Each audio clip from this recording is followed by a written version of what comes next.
Welcome to Founders Future, a podcast brought by Closers.io, where we explore the journeys of innovative entrepreneurs and the road ahead for them and their companies.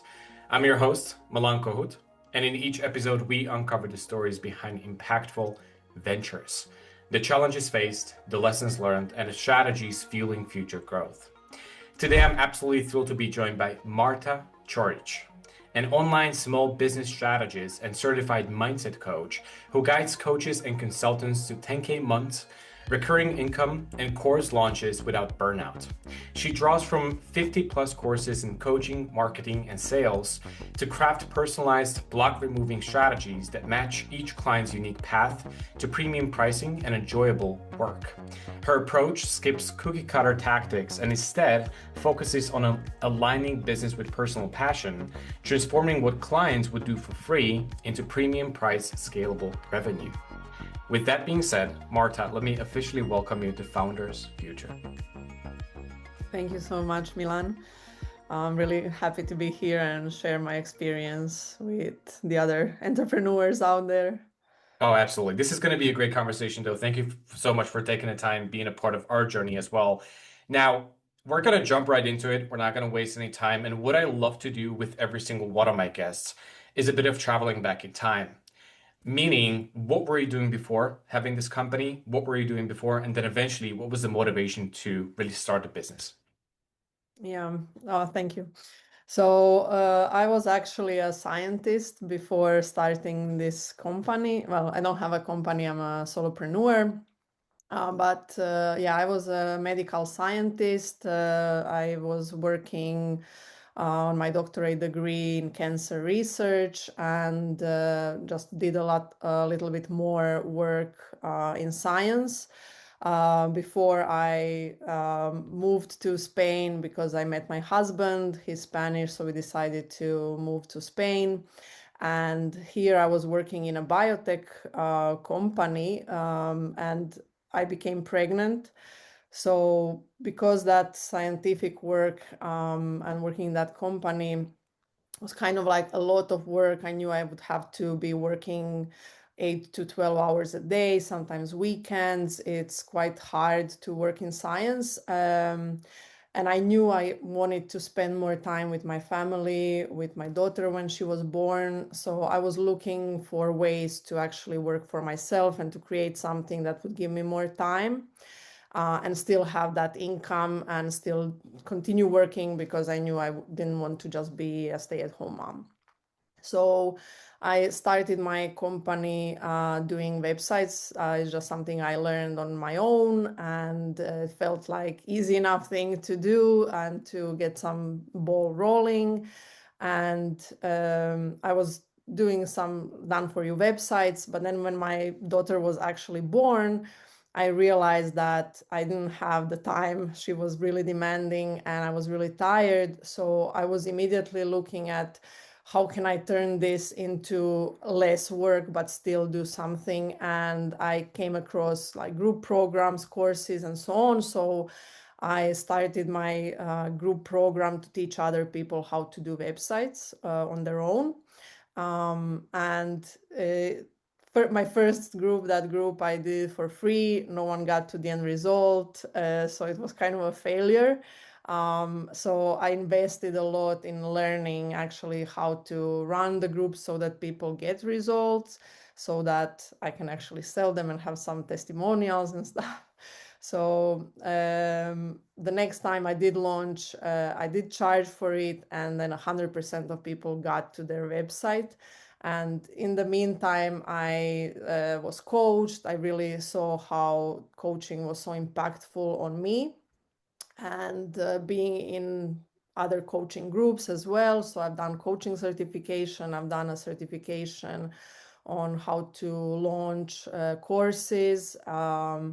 So in that whole process, I've also helped my clients launch some groups on their own. I've launched 2 other groups.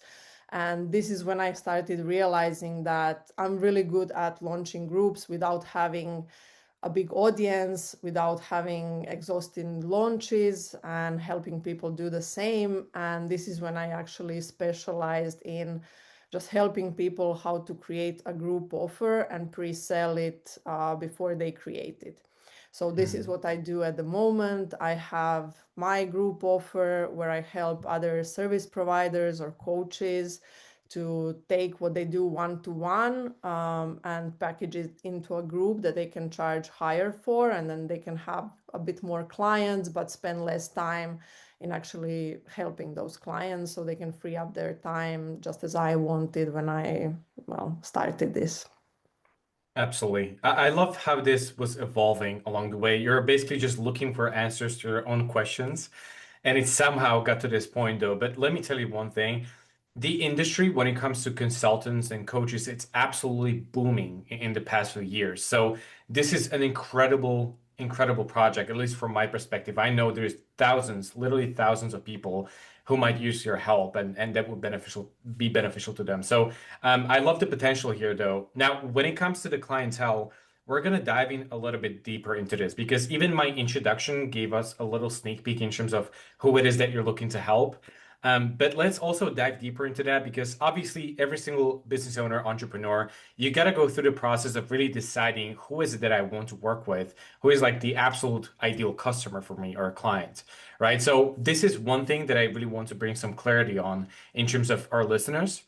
And also the next thing we're just going to dive deeper into what are those offerings that people can use to get in touch with you and work with you. So yeah, tell us about the ICP, if you will, first, and then we're going to dive into the offer. Yeah, so my ideal client, you mean? Yeah. So I usually I work with women who are similar like me. They have families. They feel quite tired from juggling the family life. Usually they are the primary parent that takes care of the kids because maybe their husbands are working. So whenever the kids are sick, they actually can't work in their business because they have to stay home with the kids. But they're still ambitious and they still want to build something. They still want to help people. And it goes from coaches, hypnotherapists,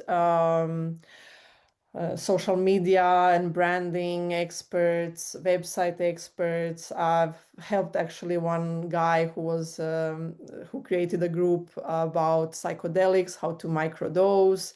So like there are various niches that come to me to work with me, but they are usually looking for that bigger impact, but not taking up as much of their time. They still want to be able to do it as a solopreneur, and they want to, yeah, free up the time that they do in their one-to-one. That is also a little bit exhausting for them. So yeah, people that just want to still run their business, that want to help other people, that want to make that impact, but they don't want to burn out in the middle. They still want to live their life. They still want to have time for their own growth. They still want to rest, enjoy life, and so on. So literally the past version of you. Yeah, yeah, Basically. I got yeah. you. Okay, beautiful. Now that we have a better understanding of who it is that you're looking to get in touch with and help out, when it comes to the offerings, though, I'm curious, is it only on the basis of group coaching program as you're helping with your clients, or is there also like the aspect of you spending your one-on-one time with clients who are actually in a position to pay premium for your services and really get more of a touch when it comes to the journey? How does that work? Yeah, so actually in my group, I consider it a high ticket group. So I do some one-to-one in the group as well. So it's very personalized, and I like to get to know everyone because there are things that people don't see that they are good at or that they can use, or even like you said, like it's really important to focus on a specific ideal client.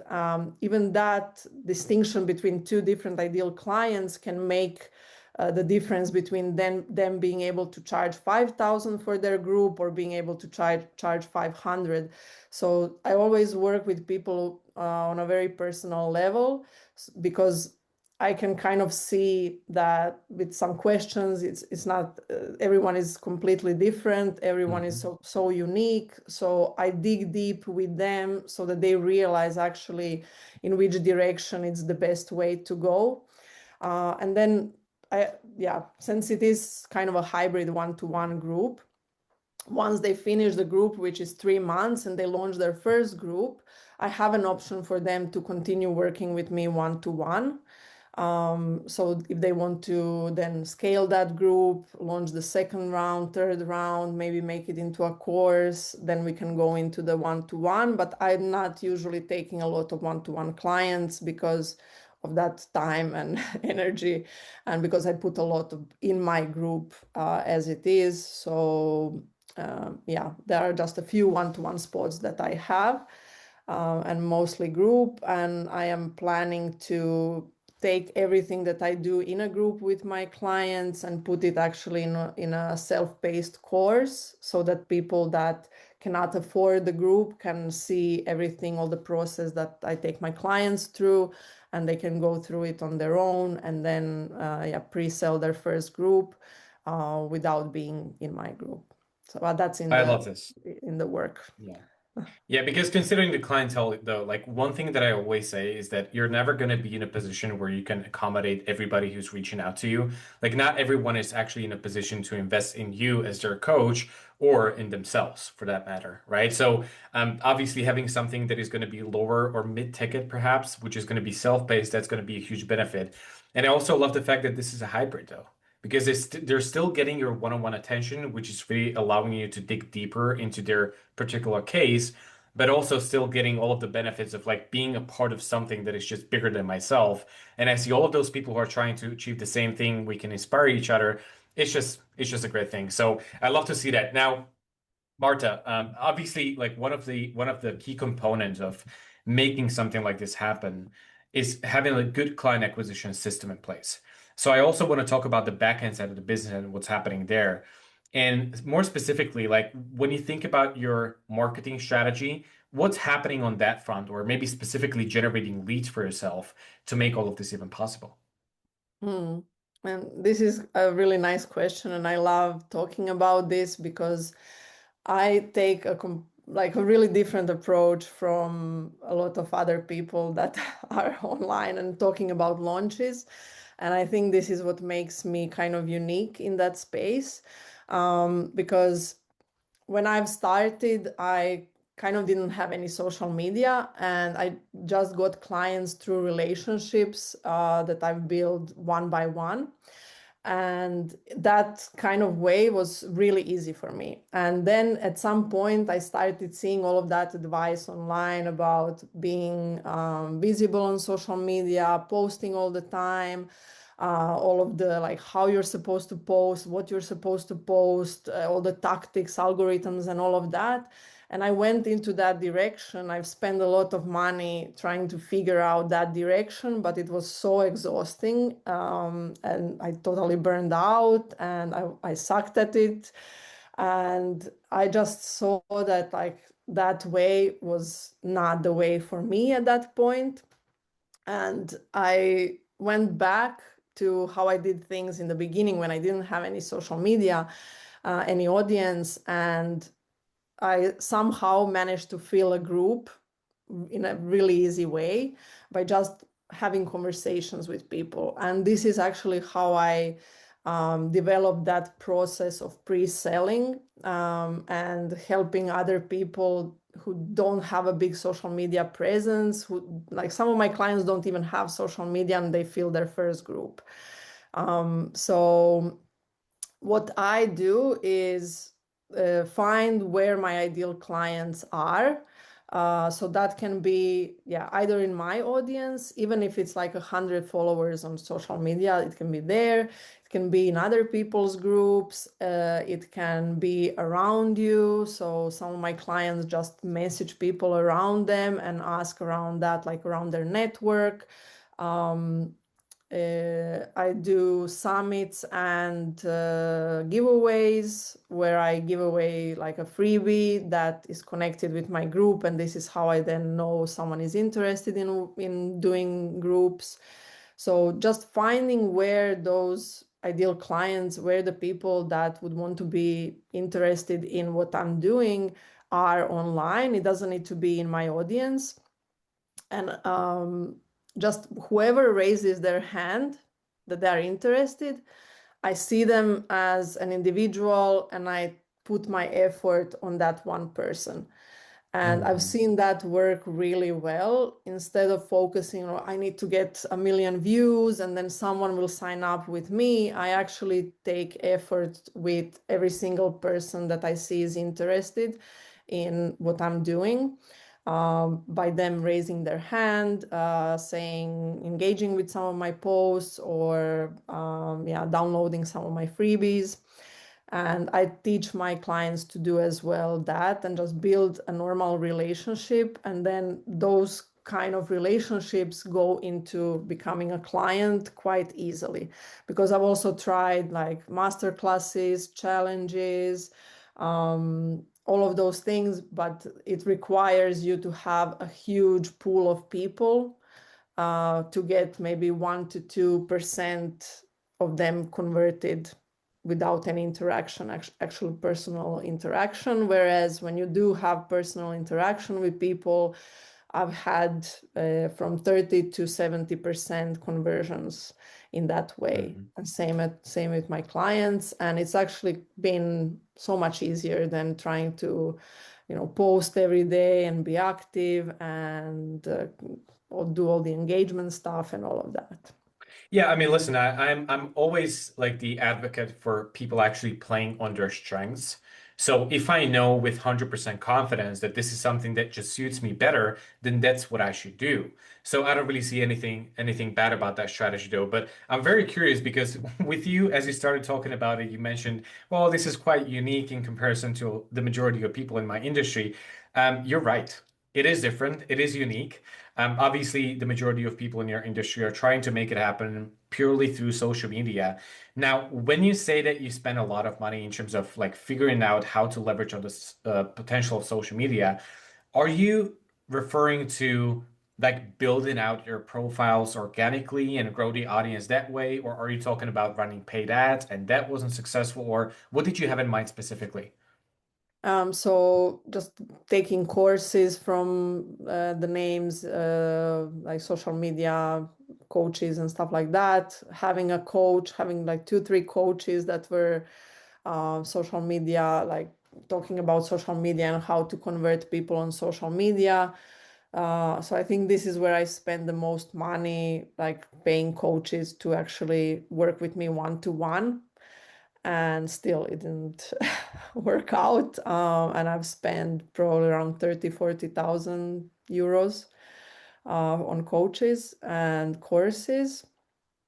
And I still haven't done Wow. ads properly, but this is what I'm planning to do coming in 2026. So starting with ads, because I feel like once you have an offer you know works, once you know it brings people results, once you've done the market research and you have the messaging behind that group, you know exactly what the outcomes are of that offer, you know exactly what people need to know to actually get in. And this is all of those things you get through actually having conversations with people.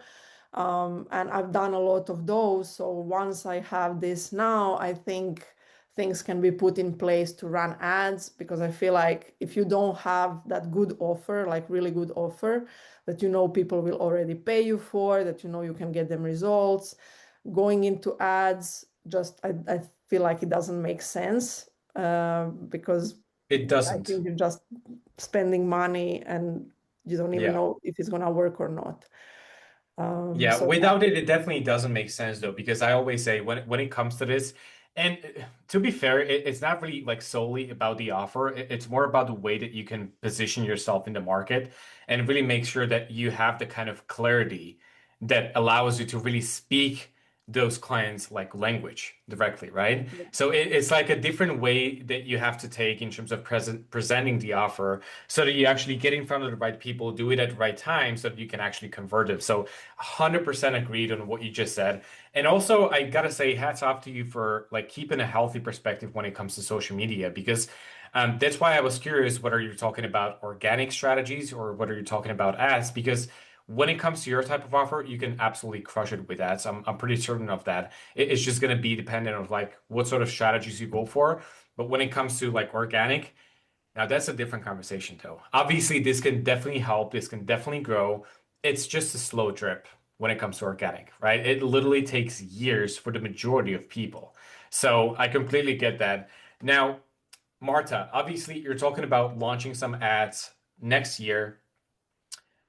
Would you say that the idea now, if you look at the position and the stage where you find the company right now, that the idea is to build out something bigger, potentially even like the kind of ecosystem that allows you to get some outside help, maybe hire some people to help you out with some processes, whether that's on the front of marketing, whether that's sales, whatever the case might be, or would you still rather just keep it small, sustainable, and something that you can fully control yourself? Well, I mean, it would be amazing to just grow really quickly, to get the money and everything. But I've been doing this for the last 5 years, and it's not the, it's not just about the systems and the growth. It's a lot about the mindset and what's happening in your life as well.